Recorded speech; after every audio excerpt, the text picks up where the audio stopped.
Running the football is an attitude thing. It's like I think it's a mentality. I think when you get a play against a team that can run the football, that team can separate in the fourth quarter. Um, the run game can be like kind of body shots to a boxer, like just runs that go for 3 or 4 yards early in the game become 8, 12 to explosive plays late in the game. So I think it's important. It's also important in controlling the game too. We want to be an offense that can control the game and score points.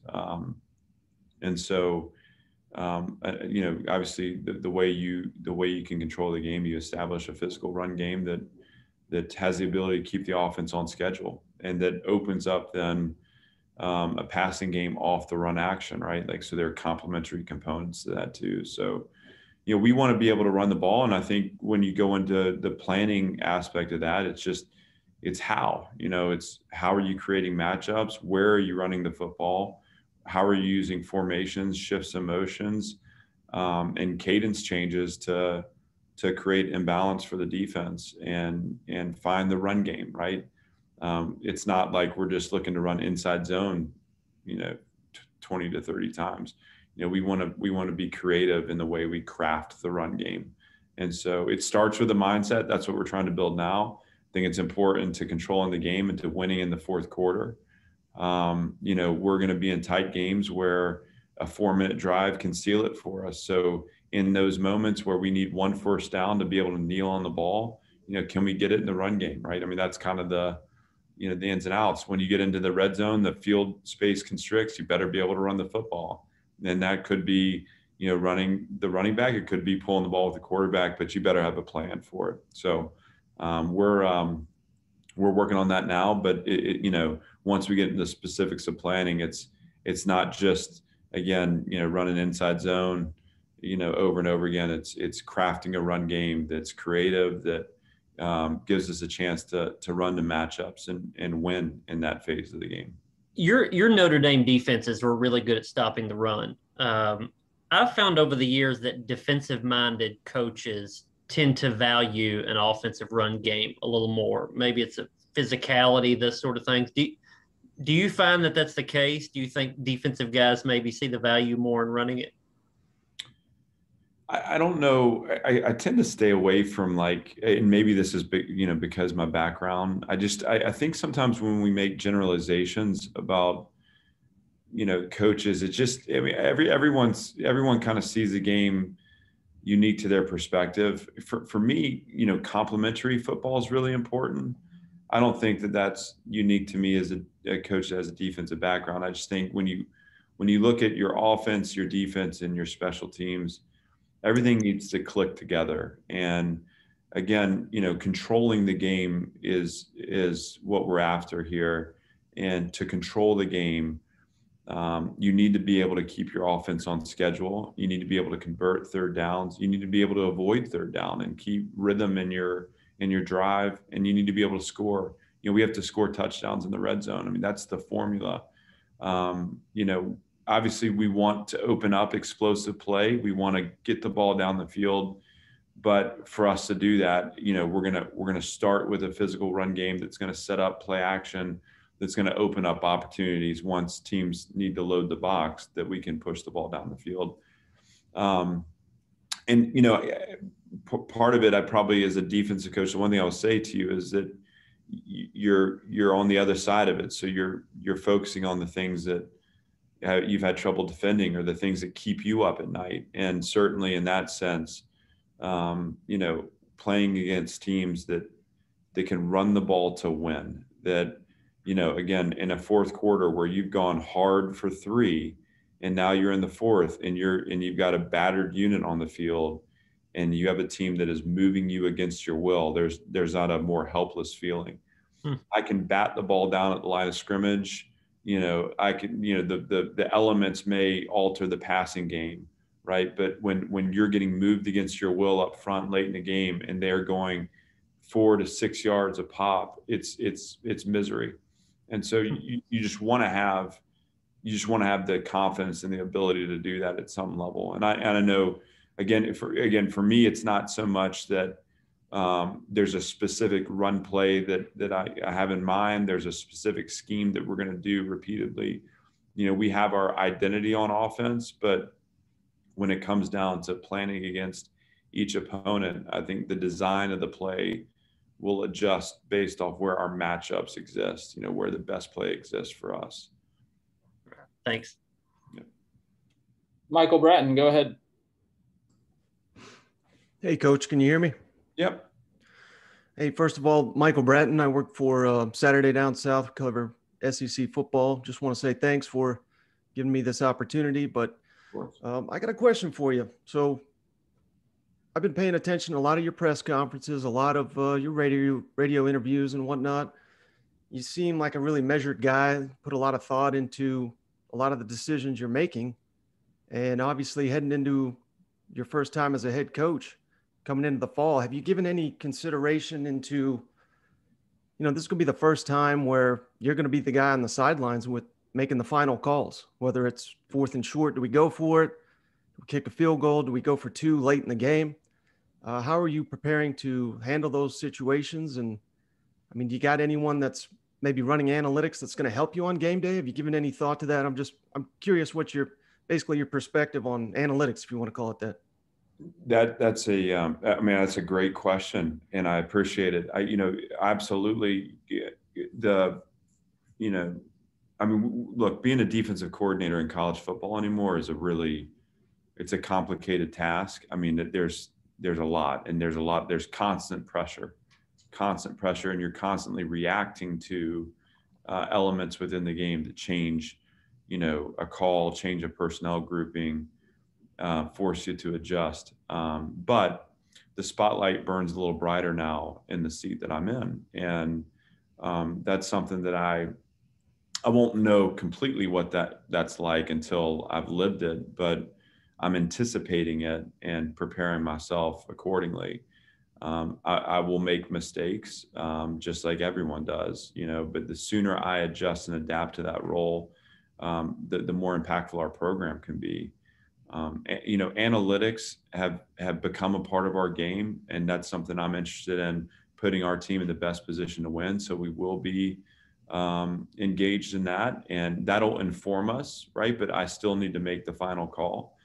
And, some of it, you can plan for some of that and anticipate some of it. And as I'm getting to know our offensive and defensive systems in the spring, I'm kind of getting a sense for what that plan to win is, what it is that we need, how we need to be designed on both sides of the ball to give our team the best chance to win games. But I think you also need to give room for that personality to develop through the summer and into the fall. And so, and even through the season. And I guess what I'm trying to say, and I'm being a little long-winded, is just my ability to adapt and evolve within the season, within the moment, and to have some instinct that I can lean on with respect to what this team needs, what the situation needs, when to be aggressive, when to choose to punt the ball, those kind of things. Those are aspects of being a head coach that I am, daily spending time on, focused on, learning about. And some of them, obviously, I've carried over from being a defensive coordinator. It's not like you fill a role and you just put blinders up to everything else going on. I mean, we're pretty in tune to everything that happens within a game, even if it's not directly under my responsibility. So, I've gotten to observe some really good head coaches on game day, Dave Clawson, Brian Kelly, that have shown me also what that looks like. So. Thanks, Coach. Yeah. Adam, got another? Yeah, let me go back to running backs if I can. I saw the scrimmage, and Marlowe looked really good, and the other running backs looked good. You don't have a lot of numbers at running back. Is the hope that Raymond Davis will get that waiver? Will that help out a lot? And are you concerned about the overall numbers at running back? Well, the reason, I guess the good news for all of us is I played fullback and Coach McKenzie played tailback, so that we always can find a number here or there. If I'm just kidding.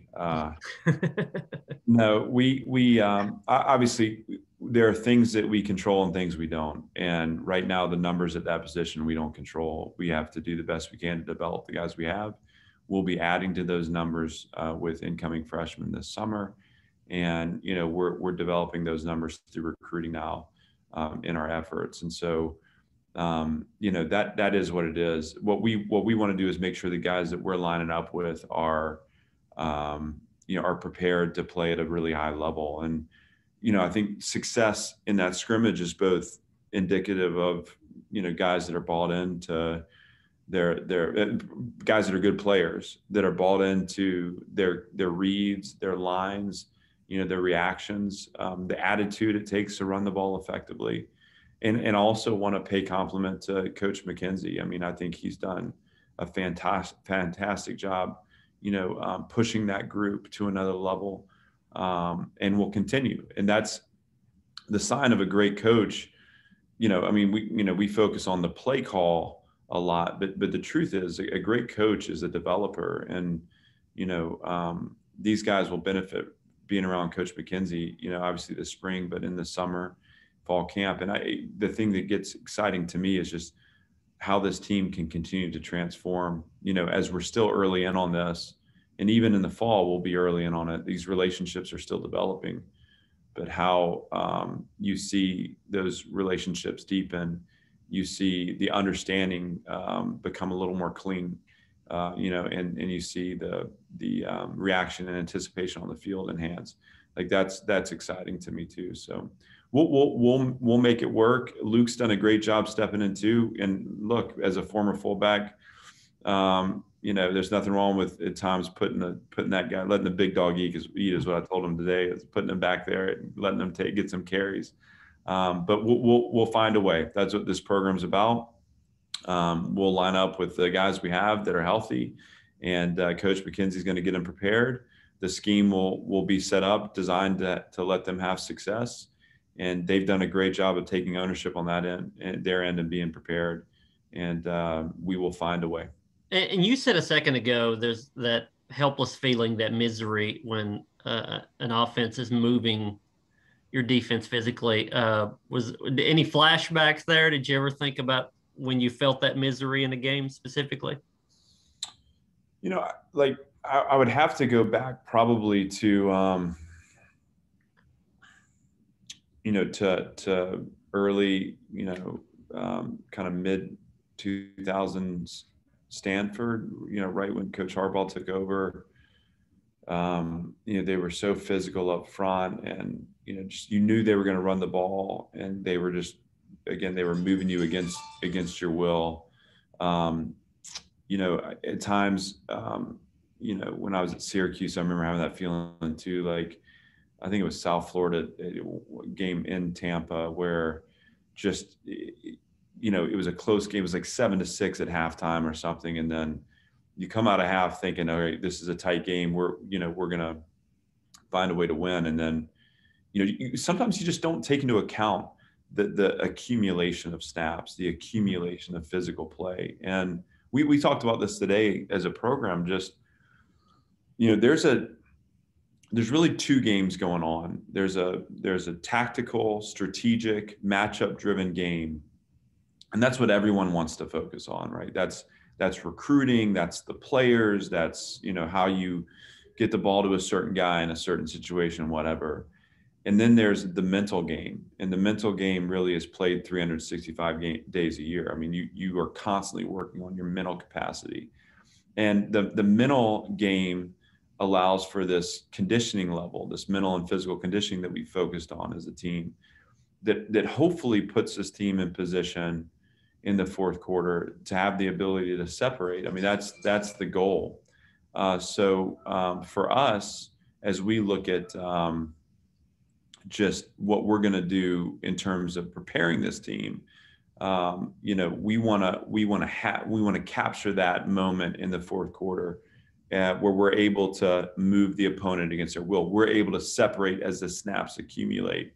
And that's a little bit of what I'm talking about. Those feelings of misery aren't just about a particular play. It's about the accumulation of plays that just drain the energy out of the opponent. And I've certainly, unfortunately, been a part of that in the past. Over the last 4 years, we had less of that, right? We were able to, but a lot of that defensively is just a focus on, this conditioning aspect and this physical aspect, what it takes to win games against tough running teams in the fourth quarter.